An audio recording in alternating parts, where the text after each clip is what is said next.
Hello and welcome to my studio. So, as you may know, I'm an avid crafter and an artist, and as such, there's nothing I like more than spending what cash I have on gorgeous art and craft supplies.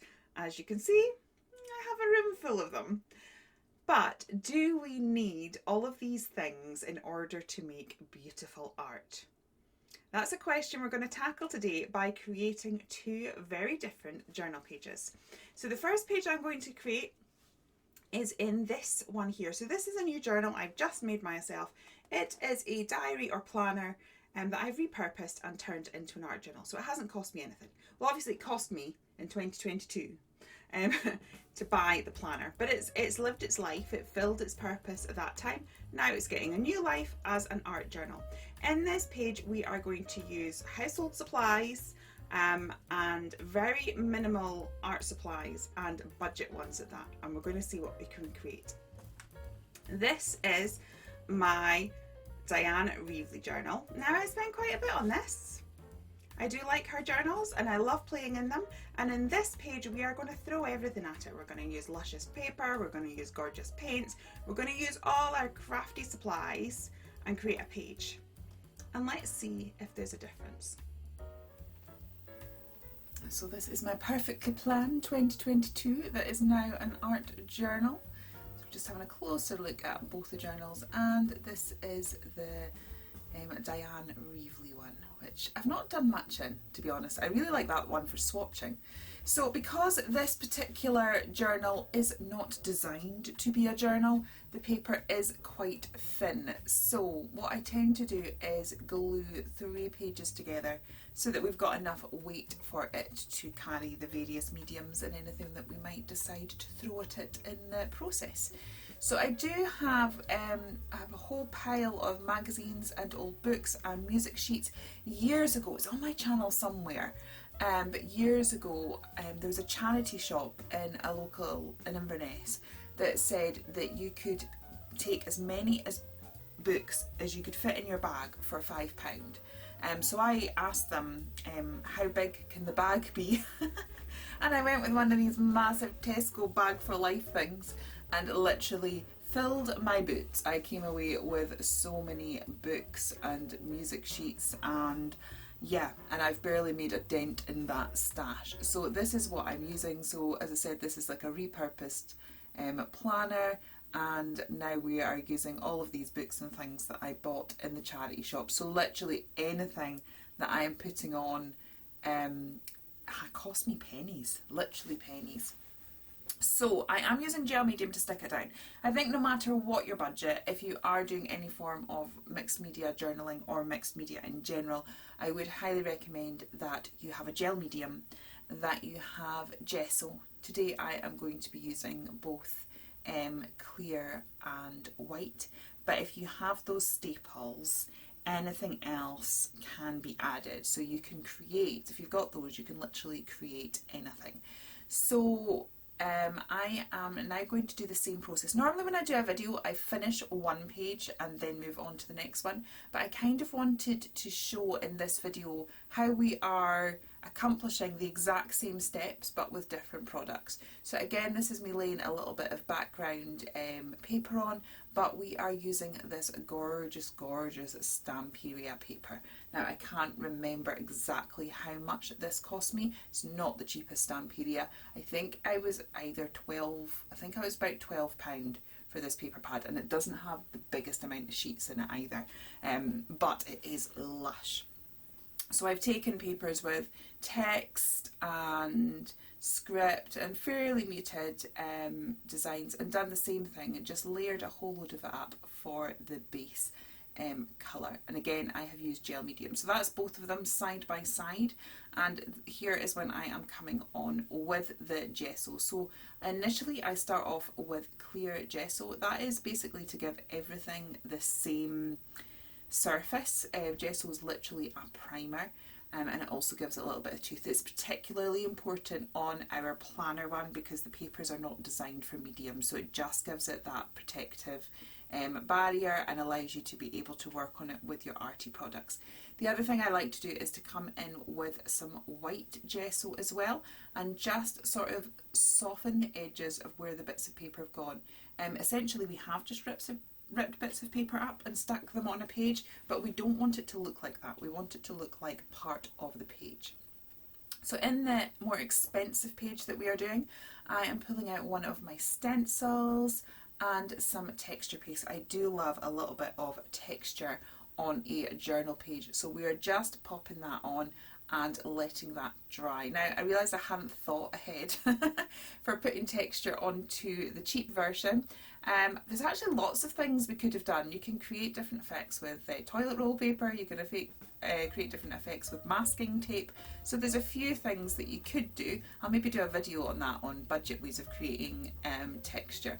But for this particular page, I went with an old favourite and just used a little bit very thin corrugated card. So this is like one of the thin Amazon parcels, and it just creates a little bit of added texture. I should have probably done this prior to the original gessoing, but it was a bit of an afterthought, not gonna lie. So I just kind of gave those brown bits a little cover in gesso so they're ready. Now these paints, these are the only colouring product I am going to use on this page. These paints cost me £2.50 from the range. So we are talking extreme budget supplies. Now the one thing you do notice is you have to work the paint quite a bit longer. You can see me really having to kind of circle like kind of really push the brush into the paint in order to get sort of a stronger pigment, but it's fine, it looks good. And what I do is gradually fill the page with blue and green paint. Then I'm going to spray it with water and let it move around the page. Once we have done that, we will just put it aside to dry.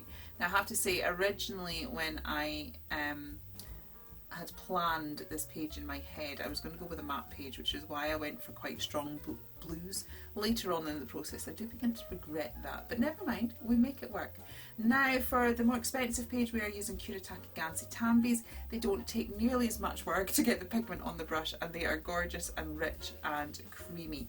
I am using similar colours to what was in the base papers, though that kind of dusky pink, the dusky blue, and then a sort of like light tan colour. So exact same process. I am just splodging bits of paint in lots of different areas throughout the page, and once I have done that, give it a squish with water like we did on the first page and let that move around.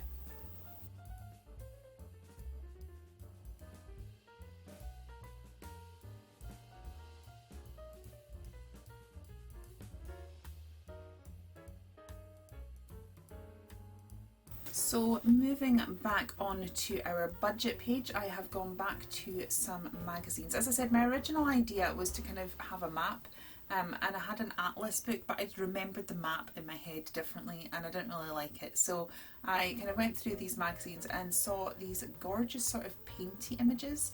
I think this was a magazine about like your studio, ideal studio. I have to say I have studio envy. I know I've got a lovely little studio and so I should be very grateful, but looking through these books I was like, I'm feeling envious of these very pretty studios. But anyway, I thought these pictures were gorgeous. We've got like the lovely soft pinks, very painterly paintbrushes and water, you know, water, what do you call them, jars that you keep your water in. So I cut one out as a main image to be a focal point, the little palette to sort of go in the background, and then I fussy cut around these various paint pots. Now I liked that, but felt it was sort of floating in the air, so kind of went back to the pages and found this one which was obviously of one of her paintings, gave it a little bit of a torn edge and just put it underneath all of those elements so that we create a base. Now I decided that the blue was too strong in comparison to the images that we'd ended up choosing, so I'm just knocking that back with a little bit of white gesso. We're still kind of seeing the blue, you can still sort of see the text underneath and the texture. Actually putting the white over it again helped to bring out the texture a bit more. So we just knocked that back. Now, because this is magazine paper, it is very thin, so the main feature image that is going to work like a topper, I decided to back on some scrap card. I know that looks like a full sheet, but when I flip it over, you'll see that there's a pattern on the back. So it was a bit of card that I had and then fell out of love with the design that I'd made. So kind of got all of that stuck down with my gel medium, did my usual trick of edging it in black. That is another thing that I've allowed myself, is a black and white pen. So those are the only things we've used. We've used gel medium, gesso and a black and white pen, and that really cheap thing of paint, watercolour paints. So this is definitely a very budget friendly way of journaling, and it just shows, I don't think there's anything wrong with either. I mean, obviously I've got both. I'm thoroughly enjoying putting this page together that is budget, and I'm really enjoying putting the page together where I'm using all my gorgeous crafting goodies. I think the purpose of this video is more to kind of show that it doesn't really matter what your budget is. It doesn't matter whether you're starting out and don't have the supplies, or whether you've got a lifetime's worth of supplies and you know you've got more than you could ever use. You can be creative no matter where you are on the scale, and so sometimes we can be put off being creative by thinking, oh, I don't have the stuff. I can't make that page because I don't have that paper. I can't make that page because my paints aren't as good as theirs, and things like that. But it's just showing that we can create beautiful art no matter what our budget, and that is kind of the purpose behind these videos. So I'm doing the same process as I did on our budget one. I am looking for some feature elements. Now I'm lucky because this Stampedia paper pad has the backing papers, but it also has these kind of feature toppers. So similarly to what I did with the budget things, I am picking out some images to use. So I kind of gathered those together and then fussy cutting them a little bit more, and I'm going to kind of collage them together essentially. So we have that kind of bookmark thing. We've got this gorgeous little tag. I have to say this tag kind of becomes the inspiration for where my colour choices go later in the process. But yeah, here we are. So I'm cutting out some of the butterflies just to kind of, so it's not all tags and things. I kind of wanted the layout to have those elements of the tags and things, but also to kind of spill out over it, similar to the way we did in the earlier page. We had the topper, but then those paint brushes and things were kind of like loose on top, so it just kind of softens the overall look of that. Now, because this is gorgeous quality paper, it's nice and thick as it is. It doesn't need backed in any way like it did when we were using the magazine topper, and I am just sticking that down. You can see I've got my phone to the side. Sometimes when I've laid things out, I like to remember how I had it, and as soon as I move everything, I never seem to get it back exactly the same. So I just sort of always take a little photograph on my phone and then refer back to the photograph to get my positioning right when I'm actually kind of sticking it all down. So again, I have used gel medium for this. The reason that I've kind of stuck to gel medium throughout the entire process is we are creating a mixed media page. It is very textured, and so it just allows it to stick properly. And again, I am going on with clear gesso on both the pages. Basically, I want to put more art mediums on top, and so I need to make sure that it can take the mediums okay, especially the one on our budget page, because these are magazine pages. They are very thin. They are absolutely not going to take any form of medium or abuse. So I decided, as I had said, that little tag there inspired my colour choices here, and I decided to kind of give it more of a sepia look by shadowing in brown. I have to say, as I went through the editing stage of this and putting the video together and knowing how I feel about the page when it's finished, I kind of wish I had gone for a darker turquoise rather than the sepia look.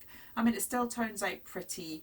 I think it's maybe not really me. I think that's kind of, I think I would have preferred the teal. But anyway, we made the choice to go with the sepia. I went round the whole thing, and then once I'd done that, I actually went round all the individual tags and just gave them a slight shadow, and that just helps to kind of separate them so that you can see that there is lots of different elements. I think especially with the fact that the colourways on all the elements are so similar, you can't really see the contrast between the fact that there's a bookmark, there's a tag, there's an image, there's a round image. So to really emphasise the shapes and the interest on that page, that is kind of why I go through this process of not only shadowing the whole area, but just the layers in between as well.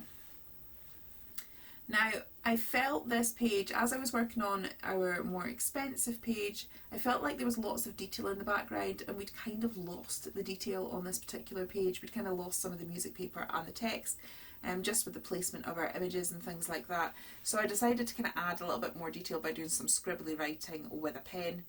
And then I also felt that we needed to sort of bring the colour from the images into the background. So I want an acrylic look, because we've got that gorgeous painterly look on our images. And so to do that, all I've done is taken a dollop of the gesso and then added a little bit of pink from our cheap watercolours and mixed it together. And this is what I mean about having gel medium and gesso as your basics. If you have got them, you can tend to adapt a lot of things. A lot of the pastes and the paints that are out there, you can kind of make it work with just those two basics, gel medium and gesso. So now we've got a pink paint. I've not had to run out and get pink acrylic paint and add something else to the list. I've managed to make it work. Also, I didn't really want to be using any of my crafty tools on this one. I wanted to keep it as budget as possible. So instead of using a stencil to kind of tie the design into the background, I'm just using a little bit of bubble wrap. So we do have sort of this kind of a very loose circly distressed look, and I am sort of bringing the pink across into the rest of the page just by almost using that as a stamp and adding a little bit of extra detail. I still felt the background needed blended in a little bit more, so I try sort of kind of adding a little bit of pink as almost like a shadowing, like we did in the other one with the sepia tones.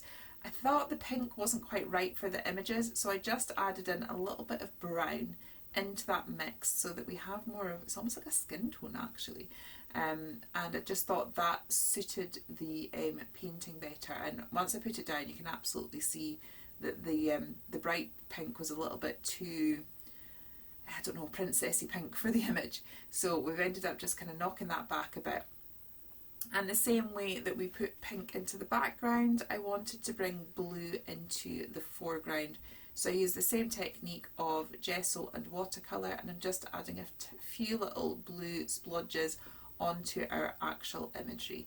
And yeah, I just kind of keep playing with what we have left over.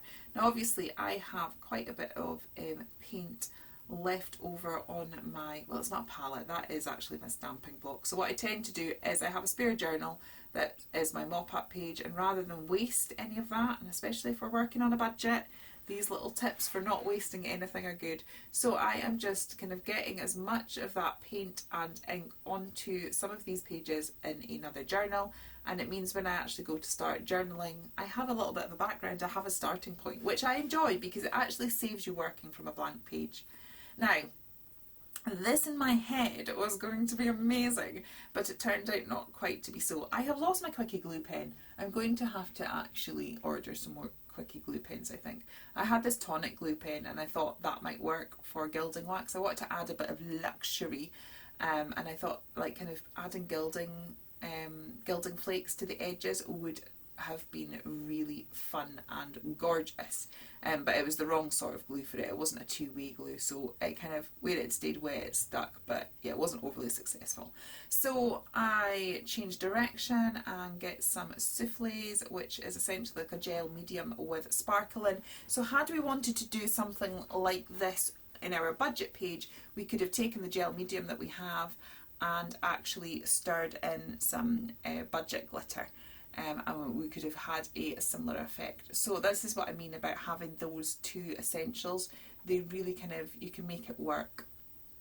So I add a little bit of a doodly border. This one is pretty much done. Really happy with this one. I just love the painterly effect of it, and I like the colours of it. I wanted to knock that blue back a little bit, so I just take a white pen and sort of scribble round the dots so that they kind of have a white edging, and then the blue, I just think that softened it a little bit. And then finally went back to my magazines and tried to find a sentiment. Found this one which says "Today is beautiful," chopped that down to fit, and then stuck that in to the journal after doing my usual of edging it with a black pen. And once again, just because of the nature of the fact that the page is very textured and we're working with magazine paper, I just stick that down with gel medium, and that is that page done. So we're going to give this one the same treatment. I did have gold splatters on it as well. I was trying to sort of lift it. I think I really just struggled with that sepia tone. I don't think it's my favourite. But yeah, it's still a pretty page. I'm using some Tim Holtz stickers on this particular one to try and add our sentiment. Also, that I tried to choose nice bright ones to lighten the page a little bit so that it worked a bit better for me and that I enjoyed the page. I still like it. I don't hate it. I still like it. I just kind of wish I'd gone blue rather than sepia tones, but it still looks pretty. Again, in an effort to lighten it, I'm just taking some gesso and watering it down and just adding a few splatters just in the attempt to lighten this one slightly. And here they both are together. So I hope you've enjoyed this. If you enjoy art journaling, you might enjoy checking out this video right here.